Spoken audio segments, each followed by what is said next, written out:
এক প্লেট ভাতের সাথে যদি থাকে পাটায় বাটা মশলা দিয়ে হাতে মাখানো চীনা হাঁসের মাংস ভুনা, তাহলে আর কিছু লাগে বলেন তো? হ্যালো ইব্রান, আসসালামু আলাইকুম। কেমন আছেন সবাই? আশা করি সবাই ভালো আছেন।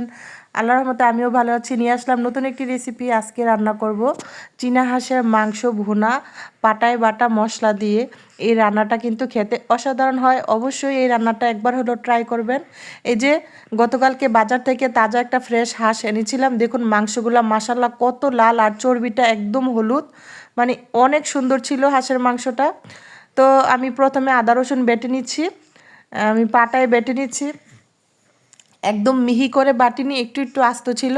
তো এখানে হাফ চামচ পরিমাণ আজওয়াইন, হাফ চামচ পরিমাণ রাঁধুনি, 10-12টা গোলমরিচ, অর্ধেকটা স্টার ইনিংস, একটা কালো এলাচ, 4-5টা সাদা এলাচ ও 1 চামচ জিরা আমি পাটায় ভালোভাবে বেটে নিচ্ছি। তারপরে এই বাটা মশলাগুলো দিয়ে হাতে মাখিয়ে খুব মজা করে মাংসটাকে রান্না করব।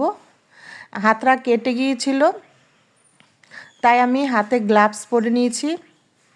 তো এখানে মাংসগুলো ধুয়ে রেডি করে নিয়েছি। দিয়ে দিলাম পরিমাণ মতো পেঁয়াজ কুচি, তারপর দিয়ে দিব এখানে এই যে বাটা মশলাগুলো দিয়ে দেওয়া হয়ে গেলে তারপর আমি আস্তে আস্তে গুঁড়ো মশলাগুলো দিয়ে দেব। হলুদের গুঁড়া, তারপর দিয়ে দিব লবণ, উল্টাপাল্টা দিচ্ছি। হলুদের গুঁড়া দেওয়ার পরে মরিচের গুঁড়া দেওয়ার কথা ছিল, এই যে জিরা গুঁড়া আর গরম মশলা গুঁড়া দিয়ে দিলাম। তারপর দিয়ে দিলাম এই যে মরিচের গুঁড়া। সবগুলো উপকরণ দিয়ে ভালোভাবে হাতে মাখিয়ে তারপর আমি সবার লাস্টে তেলটা দিব। আমি সবসময় তেলটা সবার লাস্টে দিই, তাহলে মশলাগুলো মাংসর সাথে ভালোভাবে মিশে যায়। ভালোভাবে মিশিয়ে নিচ্ছি, মাখিয়ে নিচ্ছি হাতে। আর এভাবে হাতে মাখানো যে কোনো মাংস তরকারি কিন্তু খেতে অনেক অনেক মজা লাগে। এখানে আমি হাফ কাপ পরিমাণ তেল দিয়ে দিলাম, দিয়ে ভালোভাবে মাংসটাকে মাখিয়ে নিচ্ছি। তো মাংসটা ভালোভাবে মাখিয়ে নেওয়া হয়ে গেলে তারপর আমি একটি প্যানের মধ্যে পরিমাণ মতো তেল পেঁয়াজ দিয়ে তারপরে এখানে একটু বাগার দিয়ে আমি মাংসটাকে ঢেলে দিব। এই তো প্যানের মধ্যে পরিমাণ মতো পেঁয়াজ দিয়ে দিচ্ছি। পেঁয়াজগুলো একটু নেড়েচেড়ে মিশিয়ে দিয়ে দিলাম তেজপাতা, তারপর দিয়ে দিলাম হাফ চামচ পরিমাণ কাঁচা জিরা, তারপর দিয়ে দিলাম হাফ চামচ পরিমাণ মেথি। হাঁসের মাংস রান্নায় যদি বাগারের মধ্যে এই কাঁচা জিরা ও মেথিটা দেওয়া হয় তাহলে কিন্তু রান্নাটা খেতে অসাধারণ লাগে, খুবই মজা হয়, লোভনীয় হয়।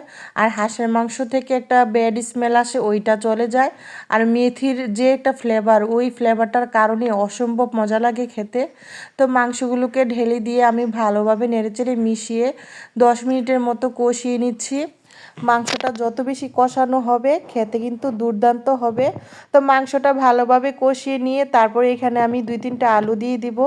আমার বাচ্চারা আলু অনেক পছন্দ করে, প্লাস বাচ্চার বাবা অনেক বেশি পছন্দ করে। আমি ভেবেছিলাম ভুনা করব, আমি সব সময় ভাবি ভুনা করব, তারপর আমার হাজব্যান্ড বলে না 2-1টা আলু দিও, আলু দিলে একটু ভালো লাগে ভাতের সাথে মাখিয়ে খেতে। তো যাই হোক, আলুটা দিয়ে ভালোভাবে মাংসটাকে আমি কষিয়ে নিচ্ছি। দেখুন মাশাল্লাহ কতটা লোভনীয় লাগছে, আর মাংস থেকে অনেকটাই তেল বেরিয়ে আসছে। তো এই পর্যায়ে আমি একটু ঝোল দিয়ে দিব। ঝোল বেশি রাখবো না, একটু মাখো মাখোই রান্না করব।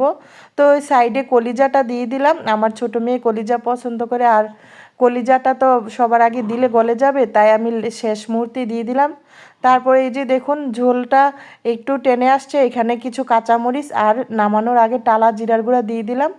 আর কোনো কিছু দেওয়ার প্রয়োজন নাই। আমি কিন্তু রান্নাতে প্রায় সময় আস্ত মশলা ইউজ করি না, কারণ পাটায় বেটে দিলে আর আস্ত মশলা লাগে না। আর যে গরম মশলাটা ব্যবহার করেছি গুঁড়া, ওইটার মধ্যে সব উপকরণ ছিল, যত রকমের মশলা সব ছিল। তো আমার রান্নার রেসিপিটা কেমন লেগেছে আপনাদের কাছে কমেন্টে অবশ্যই জানাবেন। এই যে রান্নার ফাইনাল লুক।